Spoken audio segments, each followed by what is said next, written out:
Rick Gladiator, a former clerk at an Adventurers Guild, starts off on his adventuring career by enrolling in the Adventurers Guild's preliminary examinations, despite being 32 years old.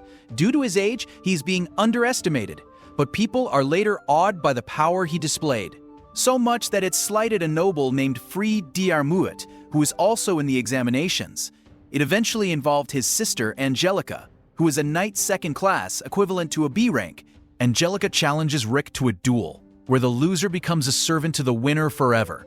Using her special moves did little, combined with a few trip-ups due to the arena's uneven surface. She eventually lost when she was nearly smashed by Rick's crater-creating punch.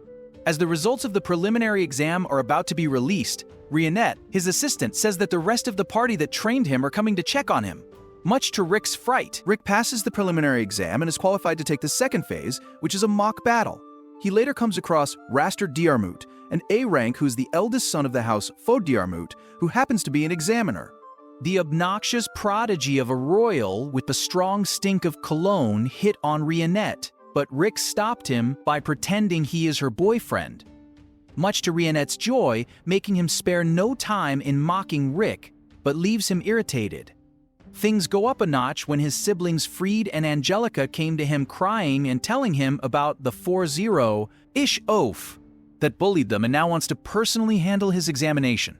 Supposedly, it is a B-ranked examiner named Lynx Lorot who will handle the exams for those with numbers 4,200 and above. He and Rick became quick friends when he finds out Lynx is also a late bloomer like him. Later, it was announced that due to Lynx suddenly getting ill, it is Raster who is taking over, sending Rick into a panic. All those examinees affected fear for the F-rank crusher, causing Rick's confidence to plummet even more. But he gained it back with Rionette's pep talk. Just as he is ready to take the exam, a fortune teller, freed in disguise, tricked Rick into sitting down on a chair with teleporting magic. He is teleported nearby to where Raster's personal guards are waiting to dispatch him. However, they failed, as Rick's trainers, all three other members of Orichalcum Fist, crashed the party and disposed of them. Meanwhile, Rionette, also a part of Orichalcum Fist, nearly took Fried's head off and asked where he has teleported Rick, who, just as Fried says he won't make it, makes it back. Rick also finds out later that Raster beat Lynx up to prevent him from becoming Rick's examiner. What ticked Rick off is Raster looking down on Lynx's dream of building a school for the kids in his home village. Raster finds out that his guards failed and expected the arrival of a really fired-up Rick.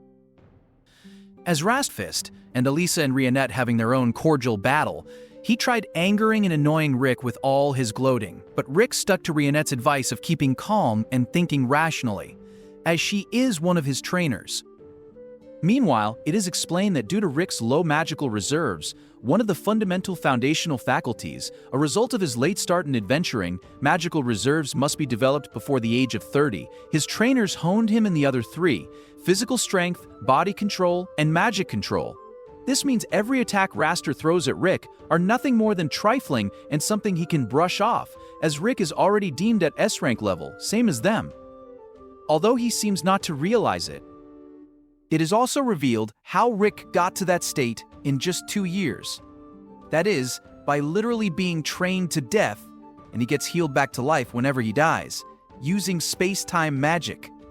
Rick realizes that Raster only has big magical reserves and bad at everything else.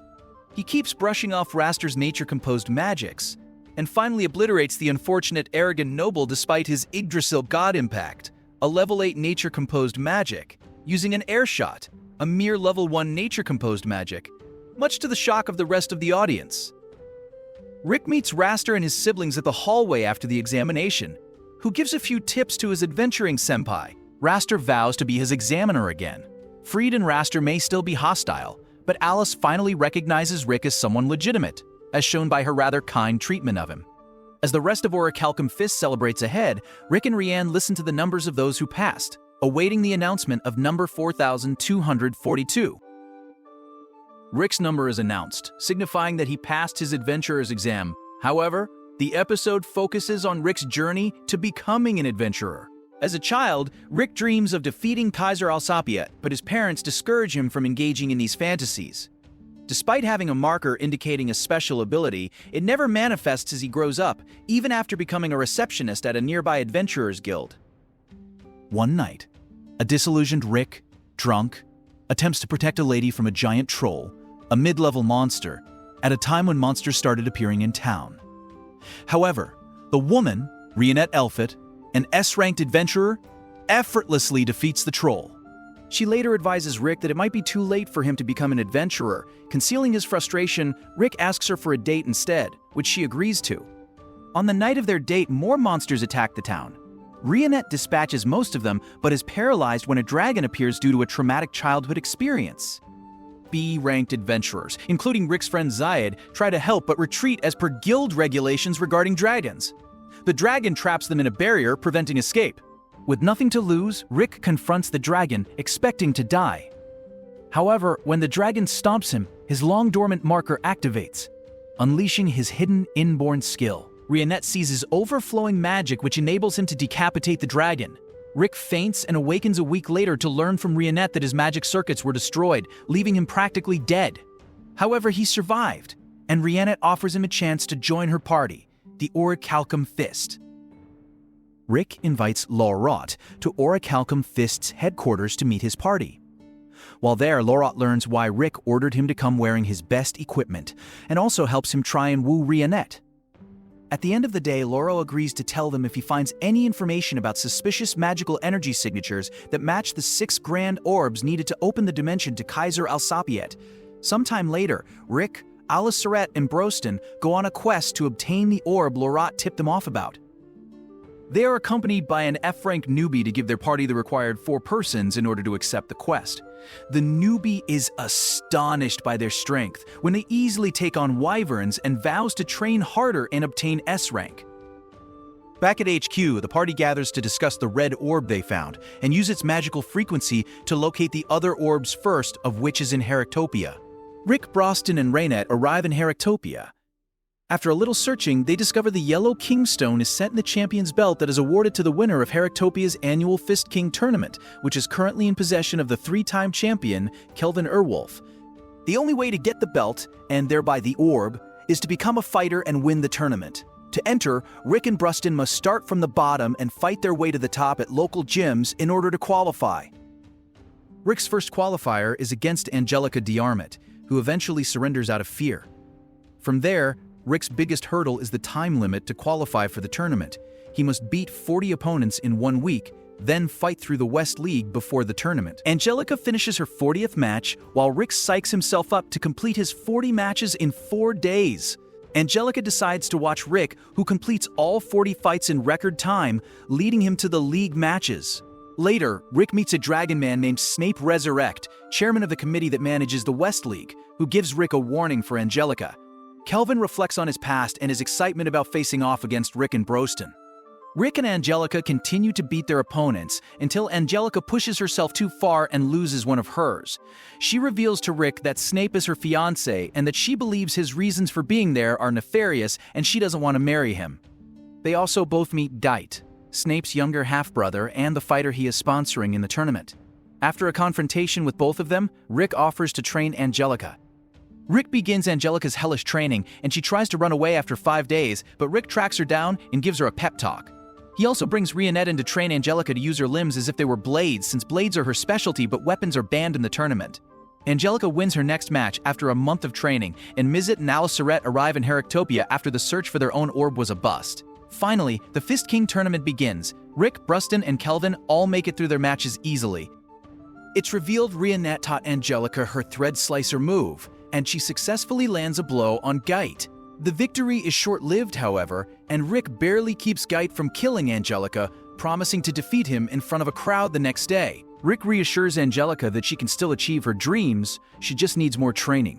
At Rick and Geit's match the next day, Rick is enraged when Geit trash-talks Angelica's abilities. Despite being able to defeat Geit easily, Rick holds himself back to Angelica's skill level to prove to her how far she can go at her current level and beyond with more training. Refusing to lose, Geit unleashes his bloodline technique and turns into a full dragon, though Rick still thoroughly beats him in the end. After Rick's victory, Snape ponders on his feelings of satisfaction seeing his brother lose, and Angelica boldly proclaims their engagement is off, since Snape can no longer afford the dowry after he bet all his money on his brother's victory. Snape laments the loss, having apparently been genuinely interested in her. Next up, Kelvin and Broston begin their fight, which is interrupted by Geit going on a rampage in the spectators' stands. Kelvin defeats him in one blow. However, as a result of mass injuries, the match is postponed to the next day. Once their rematch begins, and after a dramatic and emotional battle, Broston wins, having the utmost respect for Kelvin, who himself proclaims that their fight was the most fun he's ever had in his life. Though Rick intended to withdraw from the tournament, since it's only him and Broston left, Broston expresses excitement for their upcoming fight, much to Rick's horror. Rick locks himself in his room and has to be convinced to participate in the match. Misjudged explains that Broston's training regimen for him was basically to train someone who could fight on equal footing with him, since he was always too strong to bond with other orcs in their cultural brawling custom. It's Renette who finally gets through to him, and the match begins. Their battle is intense and emotional, and the episode ends after Broston declares he will tell Rick about how Orichalcum Fist formed. Broston details his origin with his own people, how he came to chase after Kaiser Alsapiet and meeting the other members of the party. After the story is over, Rick gives Broston the orc quarter thumbs up, signaling he will fight without defending or dodging. Broston is touched. Their fight becomes so intense, Misjudged evacuates all the spectators except for the members of Orichalcum Fist, Angelica, Kelvin, and Snape. The barrier protecting the crowd shatters, and their fight begins, destroying the arena. After much back and forth, Rick is nearly beaten but wants to give his friend and mentor the fight he's always wanted and unleashes his inherent skill, Reckless Soul. The fight ends at a draw after they both pass out. Rick wakes up several days later with the champion's belt, and they finally acquire the Yellow King's Stone. After, both Rick and Broston refuse the champion title, making Kelvin the unwilling de facto winner. Orichalcum Fist returns home after Angelica tells Rick she'll be seeing them, since she'll be receiving training from Broston herself.